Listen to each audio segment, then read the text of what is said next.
సుమన్ టీవీలో మీ personal and business promotions కోసం కింది నెంబర్కి కాంటాక్ట్ చేయండి.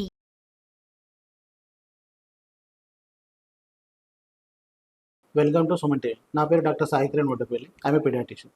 వేసవి కాలంలో చాలామంది పిల్లలు మనం సాధారణంగా చూసే సమస్య డిహైడ్రేషన్.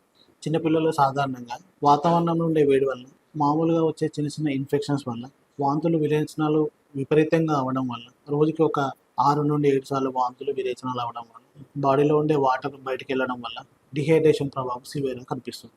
ఈ డిహైడ్రేషన్ లెస్ దాన్ 6 months బేబీలో అయితే తల్లిపాలు ఇవ్వడం ఉత్తమం. తల్లిపాలు నుండి ఈ డిహైడ్రేషన్ కరెక్షన్ చేసుకోవాల్సి ఉంటుంది.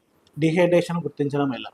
పిల్లల్లో స్కిన్ కొంచెం పెలుసుగా మారుతుంది, టంగ్ మౌత్ అనేది చాలా డ్రై అవుతుంది, కళ్ళు అనేది చాలా లోపలికి వెళ్ళి మూత్రం పోయడం అనేది చాలా తగ్గిపోతుంది. పిల్లల్లో డిహైడ్రేషన్ గురి కాకుండా ఉండాలంటే పిల్లలు వదులుగా ఉండే దుస్తులు వేయాలి. సాధ్యమైనంత వరకు కాటన్ దుస్తులు వేసుకోవడం వల్ల వాళ్ళకు స్వెట్టింగ్ అనేది ఎక్కువ రాకుండా ఉండే వాతావరణంలో ఉండడం వల్ల, ఎక్కువ నీరు ఉండే ఆహార పదార్థాలు పుచ్చకాయ కానీ, దోసకాయ కానీ ఇలాంటి వాటిని తినడం వల్ల, ఎక్కువ ద్రవ పదార్థాలు జ్యూసెస్ కానీ, కొబ్బరి నీళ్ళు కానీ, మజ్జిగ కానీ ఇలాంటివి తాగడం వల్ల కొంతవరకు ఈ డిహైడ్రేషన్ మనం కంట్రోల్ చేసుకోవచ్చు.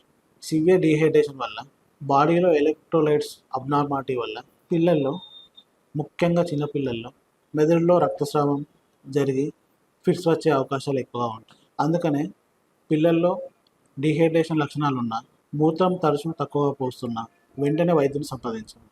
ఇటువంటి సలహాలు పాటిస్తూ పిల్లలను డిహైడ్రేషన్ గురి కాకుండా మనం కాపాడవచ్చు.